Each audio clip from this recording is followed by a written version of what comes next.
आमच्या वेळी दिवाळी काय असायची, एक महिनाभर आधी तयारीला लागायचा.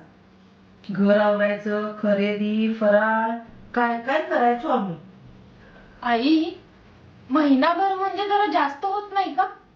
मग सगळं आम्ही घरी करायचो, तेही स्वतः, कुणाचीही मदत न घेता. हे जमत नाही, ते जमत नाही असलं म्हणायची सोयच नव्हती. आता कोण सांगणार तुम्हीच करायचा की नाही ते? विचार तुझ्या नवऱ्याला, आई काय काय करायची ते. आई, मी जरा आलेच हा. गेल्या निघून. स्वतः काय करायचं नाही, कोण काय सांगितलं तर ते ऐकायचं.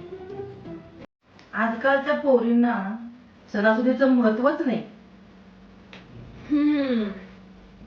हे घ्या. हे आणि काय?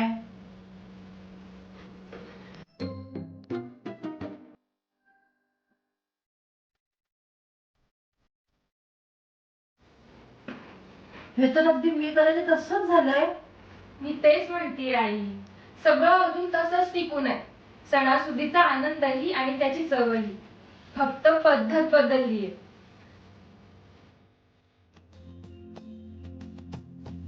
गोडवा नात्यांचा, रुचकर चवीचा, नव्या पद्धतीने तोच आनंद जपण्याचा. महालक्ष्मी सुरेश मसाले यांचे चकली मसाला, अनारसे, शंकरपाळी पीठ, चकली भाजणी, करंजी सारण आणि चिवडा मसाला. चला दिवाळी फराळाच्या तयारीला लागूया.